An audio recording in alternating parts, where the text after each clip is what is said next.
We begin on Madison Square Garden's rooftop theater, June the 25th, 1906. 11 o'clock at night. 1,000 of New York's wealthiest citizens watch a musical comedy called Mademoiselle Champagne, while the man who designed this building and half the city's monuments to wealth sits alone at a table near the stage. Stanford White is the architect of the Gilded Age itself. His firm has shaped how American money looks, lives, and moves through the world. He has built mansions for the Vanderbilts, libraries for Columbia, temples of commerce and culture from Boston to Washington. Tonight, a Pittsburgh millionaire rises from his seat, walks calmly to White's table, and fires 3 shots. "I did it because he ruined my wife," Harry Kendall Thaw announces. He had it coming to him. The wife is Evelyn Nesbit, America's most photographed woman. White had taken advantage of her in his secret apartment when she was 16, an apartment equipped with mirrored walls, velvet couches, and a red velvet swing. The trials that followed would expose the predation hiding beneath Gilded Age respectability, and nothing about the era would ever look innocent again. In today's episode of Old Money Empires, we examine the Stanford White scandal. Predators in evening dress, heiresses turned victims, inherited madness, and America's first trial of the century.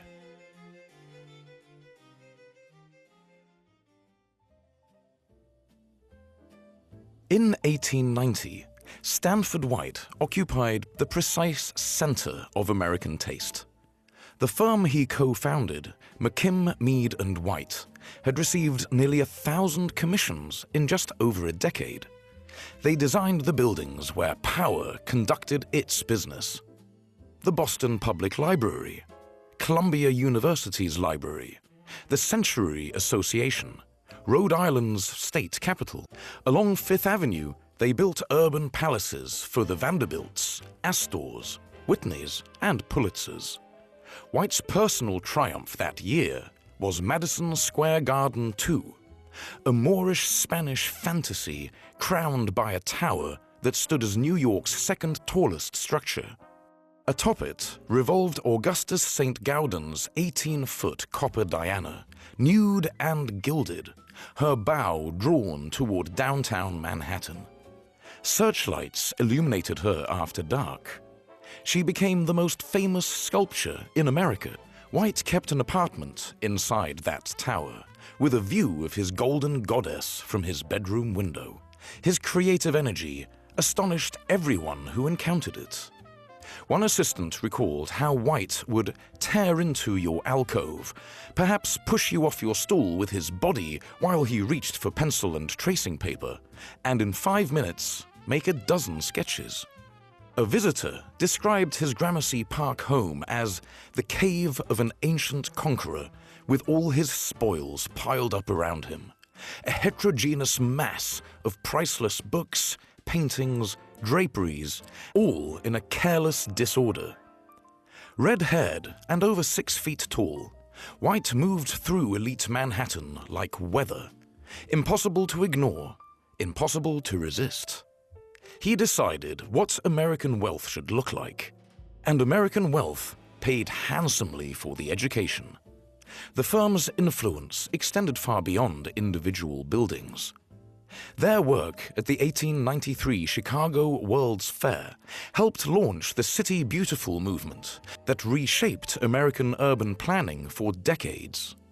One architectural historian would later argue that only Frank Lloyd Wright was more important to the identity and character of modern American architecture than McKim, Mead & White's founding partners. White became the firm's visionary, its showman, its inexhaustible engine of creation. McKim provided discipline and scholarly rigor. Mead handled the business. Together, they gave physical form to the Gilded Age's grandest ambitions. The libraries, the train stations, the club buildings, the homes where dynasties consolidated their power. White married Bessie Smith in 1884, a respectable union with a woman of good family. Their son, Lawrence, arrived the following year. By his early 40s, White had achieved everything the Gilded Age could offer a man of talent: wealth, fame, social access, creative freedom without limits. His buildings defined the American cityscape. His taste shaped how the wealthy understood elegance itself. But White's appetites extended well beyond architecture and antiques. And at a private apartment on West 24th Street, he had been indulging them for years.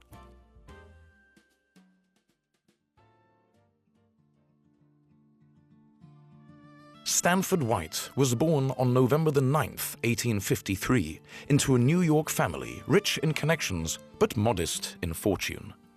His father, Richard Grant White, was a Shakespeare scholar and music critic whose reputation exceeded his income. The family occupied that precarious position familiar to old American clans: genteel, cultured, perpetually aware that their standing depended on associations rather than asset. Young Stanford grew up surrounded by artists, writers, and intellectuals, absorbing an education in taste that no university could provide. He showed early talent for drawing, but displayed no appetite for formal schooling. College was never seriously considered. At 18, White apprenticed with Henry Hobson Richardson, then America's most influential architect, contributing to the construction of Boston's Trinity Church. Richardson's office became White's true education. He learned how to draw, to think in 3 dimensions, to understand how buildings could project power and meaning onto the cities that contained them. White possessed a quality his contemporaries recognized immediately: an almost supernatural ability to absorb influences and synthesize them into something original. He sketched compulsively. He traveled through Europe, studying Renaissance palaces, Gothic cathedrals, Romanesque monasteries. He collected everything: paintings, tapestries, furniture, with an acquisitiveness that seemed to have no natural limit. In 1879, White joined Charles Follen McKim and William Rutherford Mead to form the partnership that would define American institutional architecture for a generation. Their timing was perfect. The Gilded Age had created fortunes without precedent, and those fortunes demanded physical expression. Railroad barons, steel magnates, and banking dynasties wanted homes and headquarters that announced their arrival among civilization's elite. McKim, Mead, and White gave them exactly that. Beaux art grandeur imported from the academies of Paris, classical forms adapted to American scale and American ambition. The commissions poured in. The reputation grew. The money followed. White's domestic arrangement, wife, son, respectable address, provided social cover for a private life growing ever more reckless. He belonged to an underground network organized through the Union Club, whose members gathered for private parties at secret locations scattered about the city. The Pie Girl Dinner of 1895 captured this shadow world. 50 elite men watched as 16-year-old Susie Johnson emerged from an enormous pie, swathed in black veiling and wearing on her head a stuffed blackbird. Participants insisted the affair was very moral and dignified. White family historian Susanna Lessard would later describe her ancestors' pattern as an inexorable kind of seduction which moved into the lives of very young women, sometimes barely pubescent girls, in fragile social and financial situations. Girls who would feel that they had little choice but to let him take over their lives. At 22 West 24th Street, White maintained a private apartment, unremarkable from the outside, transformed within into what one account called a seducer's love nest, complete with mirrored walls, velvet couches, colored lights, a four-poster bed, and of course, a red velvet swing. The girls he bought there were as young as 12, and in 1901, one of them would become the most famous face in America.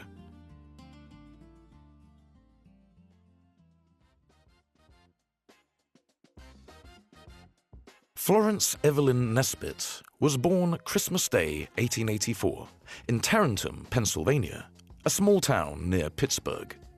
Her father, an attorney, died while she was still a child. The family collapsed into poverty almost immediately. Evelyn's mother moved them to Philadelphia, then to New York, chasing seamstress work that never materialized. By 1900, the Nesbits were sharing a single black room in a Manhattan boarding house, surviving on almost nothing. Evelyn was 15 years old, strikingly beautiful and desperate. Artists noticed her first. Painter James Carroll Beckwith introduced her to New York's illustration world, where she posed for photographers and magazine artists. The work paid $5 for a half day, $10 for a full day, enough to keep the family housed and fed. Then Charles Dana Gibson drew her portrait. His pen and ink image, The Eternal Question, depicted Evelyn's profile with her hair arranged in the shape of a question mark. It became one of Gibson's most celebrated works, and Evelyn entered the ranks of the famous Gibson girls, the new feminine ideal of the era, independent and modern and achingly beautiful. Her face appeared on magazine covers for Cosmopolitan, Vanity Fair, Harper's Bazaar. She advertised chocolates, toothpaste, everything a pretty face could sell. By 16, Evelyn Nesbit was the most photographed woman in America, the country's first supermodel. In May 1901, she joined the chorus of Florodora, the Broadway sensation of the season. That summer, she met Stanford White. White was 47, married, famous, wealthy beyond anything Evelyn had ever encountered. He positioned himself as her benefactor and patron. He moved the Nesbit family into an elegant apartment. He enrolled Evelyn's brother in an exclusive military academy. He introduced her to high society, including his friend Charles Dana Gibson. White's wife, Bessie, appeared either complicit or willfully ignorant of what followed. In October 1901, White invited Evelyn to dinner at his 24th Street apartment. He served champagne. According to Evelyn's later testimony, she lost consciousness after drinking it. When she awoke, she found herself in circumstances that would haunt the rest of her life. She was 16 years old. White was 47. The relationship continued for 6 months.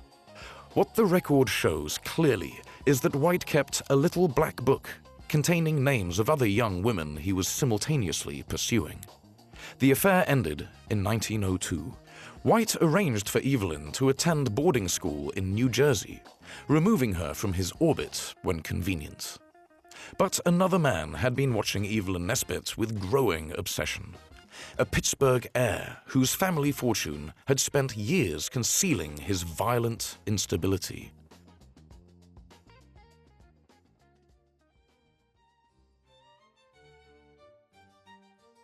Harry Kendall Thaw was born on February 12, 1871, heir to one of America's largest fortunes. His father, William Thaw Sr., had accumulated tens of millions from coal, railroads, and banking, wealth that placed the family among the 100 richest in American history. When William died in 1889, his estate was valued between $35 and $40 million. Harry's personal inheritance ran between $3 and $5 million. From childhood, Harry exhibited signs of severe mental disturbance, chronic insomnia, sleepwalking. explosive rages during which he swept dinner from the table and kicked food into the fireplace. He was expelled from one prestigious prep school after another. At Harvard, he chased a cab driver down the street with a shotgun over a disputed 10 cents. The university expelled him within hours for immoral practices and intimidating and threatening fellow students and teachers. His substance habits escalated after Harvard. Witnesses described him drinking entire bottles of laudanum in single swallows. His behavior grew increasingly erratic, lighting cigars with $100 bills, riding a horse up the steps of the Union Club, renting entire Paris hotel floors for parties with what one account described as the 25 most beautiful actresses and prostitutes available. Most disturbing was his pattern of violence against women. He lured aspiring actresses through fake advertisements, then assaulted them. A London bellboy was imprisoned and beaten, an incident that cost the family $5,000 to suppress. Attorney Clifford Hartridge would later testify to paying $30,000 to silence Thaw's female victims. This was the man who began pursuing Evelyn Nesbit in 1902. She refused him repeatedly. After her relationship with White ended, Thaw intensified his campaign. In 1903, he took Evelyn and her mother to Europe. In Paris, he subjected her to what was described as a marathon session of inquisition, demanding every detail of her encounter with White. He insisted that she refer to White only as the Beast. At Katzenstein Castle in Austria, Thaw's true nature emerged. He locked Evelyn in her room and beat her with a whip over the span of 2 weeks. Yet on April 4th, 1905, Evelyn Nesbit married him. In an all-black dress, Thaw selected to symbolize her lost virtue. Her calculation appears grimly practical. As one historian noted, she realized her opportunities for a respectable marriage were severely limited given her lack of social position and recent past as White's mistress. Thaw's fixation on Stanford White only deepened after the wedding, and he began speaking openly about what he intended to do.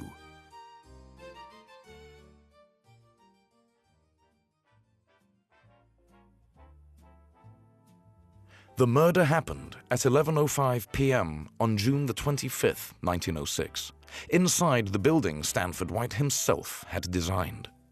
Witnessed by 1,000 members of the social elite White had spent his career serving. Thaw fired 3 shots while the chorus sang, "I Could Love a Million Girls." Half the audience thought it was part of the show until blood pooled across the floor. The trials that followed transformed American media and legal culture forever. William Randolph Hearst's New York Evening Journal polled readers 1 week after the murder. Was Thaw justified in killing Stanford White? 69 of the first 100 respondents said yes. Columnist Ella Wheeler Wilcox called White a moral leper below the level of the wild animals. Defense attorney Delphine Delmas built his strategy around what he called dementia americana, the idea that any American man had the right, even the duty, to defend his wife's honor. It is the species of insanity that makes every American man believe his home to be sacred, Delmas declared to the jury. That is the species of insanity that persuades an American that whoever violates the sanctity of his home or the purity of his wife or daughter has forfeited the protection of the laws. Evelyn testified for 4 days, describing what White had done to her at 16. The first trial ended in a hung jury, 7 for murder, 5 for acquittal. The second, in February 1908, found Thaw not guilty by reason of insanity. He was committed to Matewan State Hospital for the clinically insane. Thaw escaped in 1913, was released in 1915, then returned to an asylum in 1917 after assaulting a 19-year-old man. He gained permanent release in 1924 and lived until 1947, that he would do it again given the chance. Evelyn divorced him in 1915. She attempted vaudeville, opened a tea room that failed, struggled with addiction, attempted to take her own life in 1925. In 1910, she gave birth to a son, Russell, whom the Thaw family never acknowledged. Russell grew up in poverty, appeared in silent films as a child, and eventually became a test pilot. In 1948, the first person to fly the Douglas XF-3D-1 fighter jet. Evelyn lived until 1967, dying at 82 in a Santa Monica nursing home, far from the glittering stages of her youth.